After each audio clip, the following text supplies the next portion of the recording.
Machine gun fire हो, artillery fire था। जो जो हम आगे बढ़ते थे उसका फायर जो था वो बढ़ता जाता था। सबसे जो बड़ा जो इसकी रणनीति में हमने तब्दीली की, रणनीति में तब्दीली ये की कि एक तो इसको मल्टी डायरेक्शनल अटैक, उसको ये नहीं पता लगे कहाँ से आएंगे। जैसे आप जानते हैं कि कारगिल युद्ध की जो रजत जयंती है पूरा देश बड़े जोश और उत्साह के साथ मना रहा है, और जो हमारे रणबांकुरे रहे हैं, वीर योद्धा रहे हैं, और उनके पराक्रम को, उनकी वीरता को और उनके बलिदान को आज हम नमन करते हैं, वंदन करते हैं। और मेरा बड़ा सौभाग्य रहा है कि कारगिल में जो दो महत्वपूर्ण चोटियां हैं जिसका आपने जिक्र किया, तोलोलिंग और टाइगर हिल, उसमें 18 ग्रेनेडियर्स को लीड करने का मुझे मौका मिला। और ये एक बहुत बड़े फ़ख्र की बात है कि मैं जिस पलटन में कमीशन हुआ उसकी कमान मैंने संभाली। और हम, जैसा आपने जिक्र किया कि मानस वल में थे, आतंकवादियों के विरुद्ध युद्ध लड़ रहे थे, और कभी हमने नहीं सोचा था कि हमको हाई एल्टीट्यूड में वॉरफेयर के लिए जाना पड़ेगा। और हम आतंकवादियों के विरुद्ध काफ़ी अभियान छेड़े हुए थे, और उस दिन जिस दिन हमको हुक्म मिला उस दिन भी हम ऑपरेशन कर रहे थे 16 मई 99 को।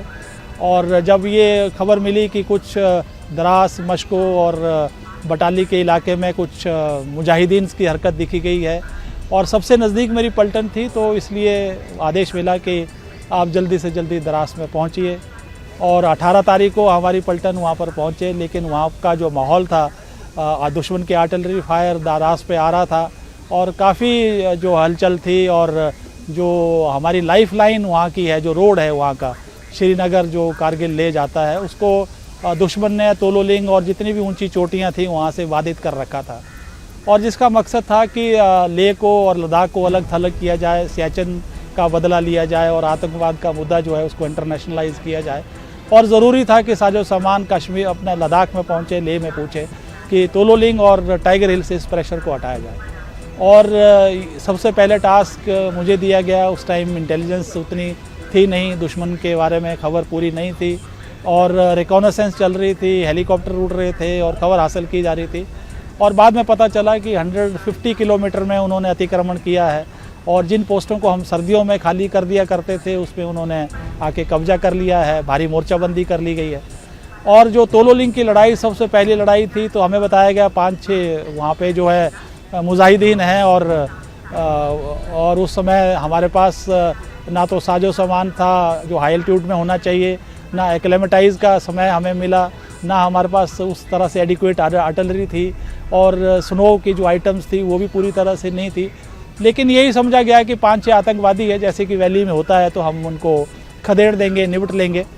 लेकिन इंडियन आर्मी और ख़ास करके मैं एज ए कमान अधिकारी, we became wiser after Tololing, क्योंकि जैसे जैसे 22 दिन का ये बड़ा ऑपरेशन इतना चला, और हर रेज जबकि फायर कम होना चाहिए, और हर बार जो है फायर की गति जो थी वो बढ़ रही थी, चाहे वो स्मॉल आर्म फायर हो, ऑटोमेटिक फायर हो, रॉकेट लॉन्चर्स हो, मशीन गन फायर हो, आर्टिलरी फायर था।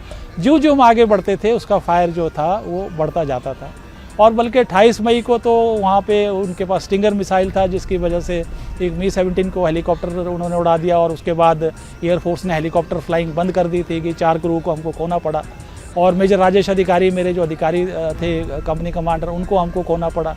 और पूरी तोलोलिंग की लड़ाई में जो 22 दिन लड़ाई चली, 2 ऑफिसर, कर्नल विश्वनाथन जो मेरे सेकंड कमांड थे, जो मेरी गोद में शहीद हुए, मेजर राजेश अधिकारी, सूबेदार लाल सिंह, सूबेदार रणधीर सिंह, और इस तरह मेरे जो 21 जवान थे जो एक परिवार के सदस्य थे, उन्हें हमें तोलोलिंग की लड़ाई में खोना पड़ा। और इसी तरह दो राजरीफ के 10 जवान इसमें खोने पड़े, और एक बहुत बड़ा बलिदान जो है इस तोलोलिंग की लड़ाई में भारतीय सेना को देना पड़ा।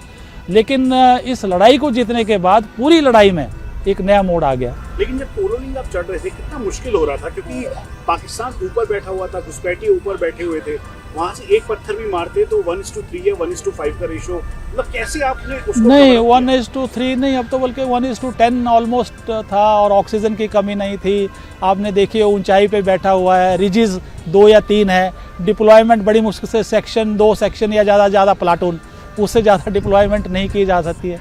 हमले जितने भी होंगे वो रात के अंधेरे में किए जाने हैं। अगर कैजुअल्टीज़ होती है, बहुत सारी कैजुअल्टीज़ हम बचा सकते थे, क्योंकि डे टाइम में उनकी कैजुअल्टीज़ को हम वैक्यूएट नहीं कर सकते, क्योंकि हम दूसरे साथियों को भी खो देंगे।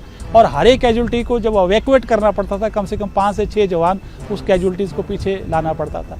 छुपने के लिए घास का एक तिनका भी नहीं था, और आप DSLI या कोई भी लाइट आप नहीं जला सकते थे, जिसकी वजह से कई बार हम उनको फर्स्ट एड भी नहीं दे सकते थे। जो आपका लॉजिस्टिक था, खाना था, जो सूखी रोटियां थी वो कहीं सैंड बैग्स में रात के समय में 4-5 दिन वो चलती थी। नेचर कॉल के लिए 22 दिन कम से कम मतलब वहाँ पे कोई जगह नहीं थी, शेव करने को कोई टाइम नहीं, कोई नहाना नहीं मतलब नहीं, और थोड़ा बहुत जो कंदराओं में बर्फ़ होता था उसको पिघला के पोना, और एक तेल का जरिकैन बड़ी मुश्किल से आता था, थोड़ा सा कहीं गड्ढा खोद के उसको जलाते थे। तो बहुत ही, और 25 किलो का वजन, और जबकि ऊपर से आपके सिर के ऊपर से फायर, स्नाइपर राइफल से हमारे बहुत कैजुअल्टीज़ हुई। और ऐसा हुआ, एक नायक वीरेंद्र था, वो मुझे और कर्नल विश्वनाथन जो थे हमें गाइड कर रहा था कि पाकिस्तान का यहाँ फायर आ रहा था, और एक तरफ विश्वनाथन साहब थे, एक तरफ मैं था, और बीच में वो था, हेलमेट पहना हुआ था, स्नाइपर फायर आया, एक धड़ाम से गिर गया। इतनी एक्यूरेसी उनके स्नाइपर फायर में थी। आर्टिलरी फायर जो है दिन प्रतिदिन बढ़ता गया।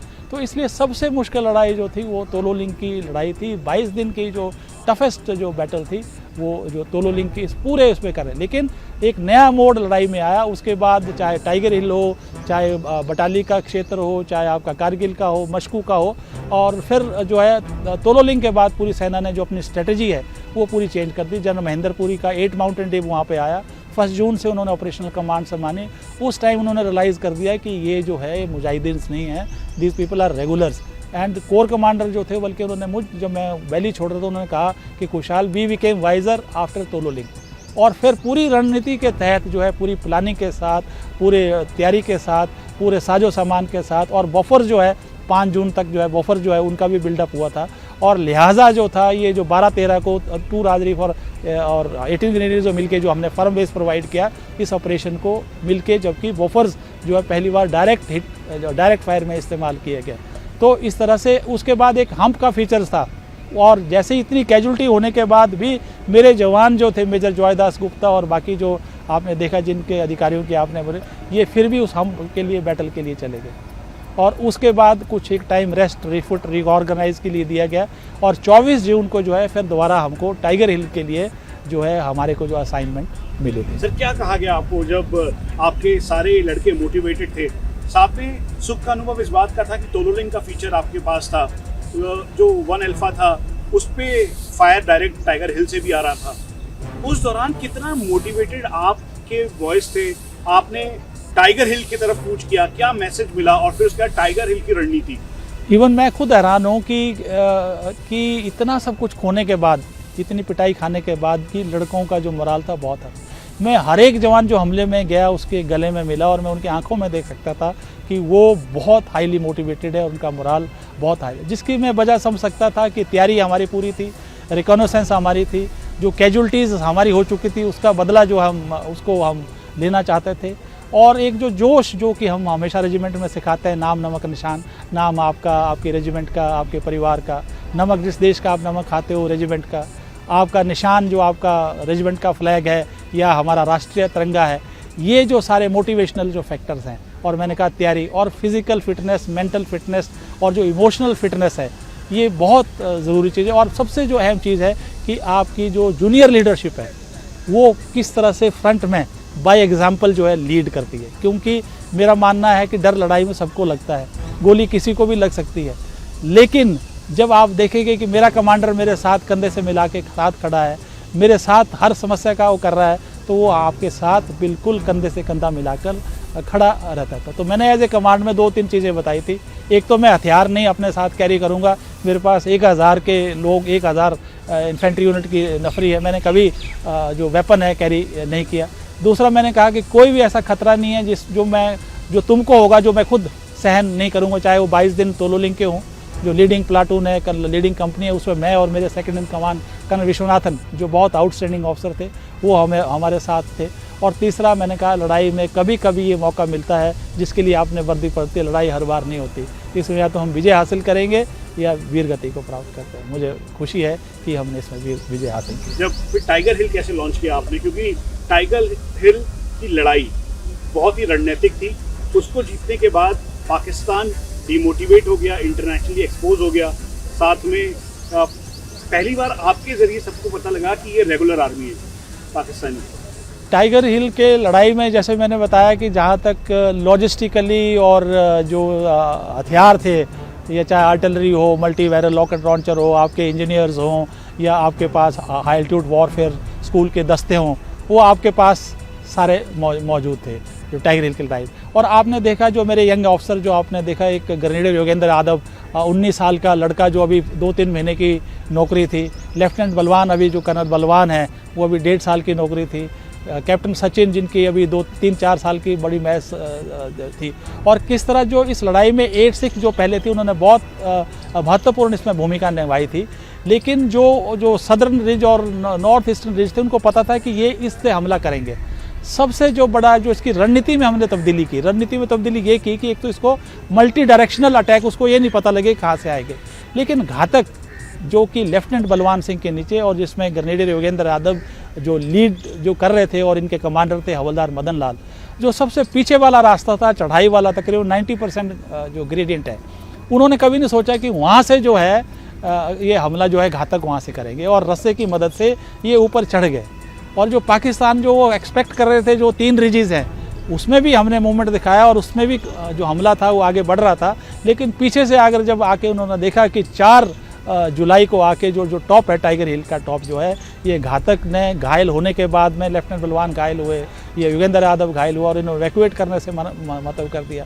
हमारे 5 जवान इसमें शहीद हुआ और उसके बाद जो पोजीशन जो टॉप का जो एक हिस्सा इन्होंने पकड़ा, जिसकी वजह से जो बाकी ट्रूप्स थे वो टाइगर हिल के ऊपर जो है आगे पुश करके आगे बढ़ सका। सर, टाइगर हिल तक पहुंचना भी बहुत कठिन था, तो क्या रात के अंधेरे में ही पास की पोजीशन पे जाकर सब बैठ चुके थे ताकि सुबह होते ही लॉन्च करें ऑपरेशन, या रात पे ही ऑपरेशन लॉन्च हो? क्योंकि कोर कमांडर और जीओसी खुद आपसे डायरेक्ट बात कर रहे थे और कह रहे थे, उनका क्या निर्देश था उस समय, क्या कहा गया था आपके लिए, और ट्रूप्स भेजे जा रहे थे क्या, या आपने कॉन्फिडेंटली बोला कि सुबह तक टाइगर हिल हमारा? नहीं, टाइगर हिल अगर आप देखेंगे ये एक बहुत बड़ा फीचर है। तकरीबन मैं कहूँ 700 जो मीटर और तकरीबन 400 मीटर का बहुत बड़ा फीचर है। लेकिन आप जो उसका तिकोना है, ऊपर वाला जो टॉप है, वो सबसे महत्वपूर्ण था। तो जो घातक और जो डेल्टा कंपनी थी, उन्होंने जो तिकोना था वो कब्जे में किया गया, जबकि जो बाकी फीचर्स थे उसके बाद पाकिस्तान चुप नहीं बैठा। क्योंकि पाकिस्तान ये कहता था कि it will be mother of all battles, मैं इसको आप आसानी से हिंदुस्तानी नहीं लेंगे, जबकि वो एकदम सरप्राइज हो गए। तो जो कंपनी कमांडर था उनका जो नीचे राइनो हॉर्न के एरिया में था, उसके जब ये न्यूज़ चली गई कि टाइगर हिल जो है इट हैज़ गॉन, तब उन्होंने वहाँ बोला कि ये तो चला गया, हमने कभी सोचा नहीं था टाइगर हिल इतनी जल्दी चला जाएगा। तो उन्होंने वहाँ से जो उनकी काउंटर अटैक फोर्सेस से थे, जो वहाँ का उनका कंपनी कमांडर था, और 8-6 ने बहुत अच्छा काम किया हेलमेट एरिया में। उन्होंने अपने ट्रूप्स को, जब मैंने जीओसी और ब्रिगेड कमांडर से बात की, वहाँ पे उनको सुपर इम्पोज करके उसको कट ऑफ, क्योंकि वेस्टर्न रिज जो था वो पूरा सप्लाईज देता था, और जो आपका सदर्न रिज और जो आपका ईस्टर्न रिज था उसकी तरफ से भी जो बाकी कंपनियां ऊपर चढ़ी। और इस तरह से 5, क्योंकि मैंने कहा ऑपरेशन सारे ही रात को होते, दिन को नहीं हो सकते थे, 4-5 की रात को, 6-7, तो पूरा टाइगर हिल रॉकी नॉब तकरीबन मैंने बोला 800 मीटर का लंबा है, तकरीबन हम वो 7 और 8 की नाइट को, लेकिन जो टॉप था वो 4 जुलाई को हमारे कब्जे में आ चुका था। सर, टाइगर हिल डे सुनने में कितना गर्व की अनुभूति होती है। बिल्कुल बिल्कुल बिल्कुल। आज लेकिन मैं ये कहना चाहूँगा बड़े ह्यूमिलिटी के साथ और बड़े विनम्रता से कि इसके लिए हमें 34 जो हमारे रणबांकुरे हैं, योद्धा हैं हमारे 18 ग्रेनेडियर के परिवार के, और पूरे कारगिल युद्ध में 527 हमारे ऐसे रणबांकुरे हैं जिनको हमको खोना पड़ा।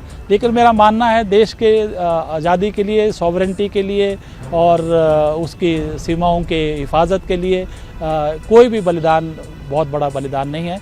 लेकिन मैं धन्यवाद करना चाहता हूं देशवासियों का और देश के महामहिम का कि मेरी यूनिट को एक रिकॉर्ड जो कि मिलिट्री हिस्ट्री में आज में नहीं है, वो जो वीरता पुरस्कार है, चाहे उसमें थिएटर ऑनर कारगिल है, बैटल ऑनर टाइगर हिल, बैटल ऑनर तोलोलिंग है, या chief of army staff general Malik ने यूनिट साइटेशन तोलोलिंग की लड़ाई जीतने के इमीडिएटली बाद यूनिट साइटेशन से सम्मानित किया गया, और 52 वीरता पुरस्कार, जिसमें कि 1 परमवीर चक्र, 2 महावीर चक्र, 6 वीर चक्र, 16 सेना मेडल और मुझे युद्ध सेवा मेडल से सम्मानित किया गया, जो कि एक बहुत बड़ा है। और आज जो आप देखें यहाँ दिल्ली में जो राष्ट्रीय युद्ध स्मारक है बनी हुई है, उसमें बड़े गर्व के साथ हमारी वीर नारियाँ थी। आज किस तरह से हम उनको मान सम्मान और उनका जो बलिदान है, उनका जो पराक्रम है, उनके शौर्य को उनको याद करने के लिए, उनको एक रिस्पेक्ट देने के लिए आज हम यहाँ पे इकट्ठे हुए हैं। सर, टाइगर हिल 4 जुलाई लेकिन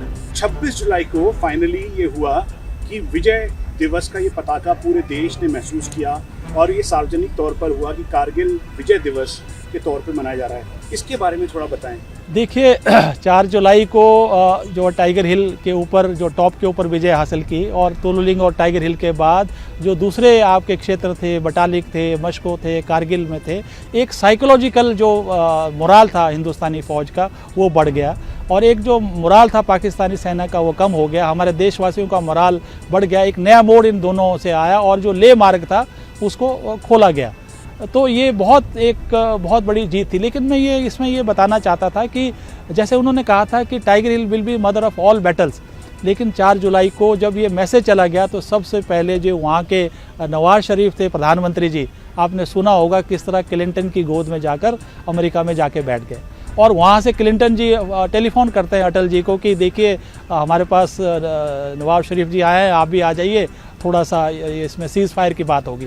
और उन्होंने कहा था कि जब तक एक सीमा चौकी से मैं पाकिस्तानियों को खदेड़ नहीं लिया जाता तब तक रुकने का कोई नाम नहीं है, तब तक सीज़ फायर का कोई नाम नहीं है। इसकी वजह से 26 जुलाई को एक आतंकवादियों को अपनी सीमा से खदेड़कर बाहर फेंका गया था। इसलिए 26 जुलाई को जितनी भी इंट्रूजन पाकिस्तान ने की थी उसको पूर्ण तौर पे जो है वापस लिया गया था। कि हम एक चीज़ और कहना चाहते हैं, जो वर्तमान के जो हमारे प्रधानमंत्री है 5 और 6 जुलाई को तब वो हिमाचल में प्रभारी हुआ करते थे, ना वो मुख्यमंत्री थे गुजरात के, ना वो प्रधानमंत्री थे देश के।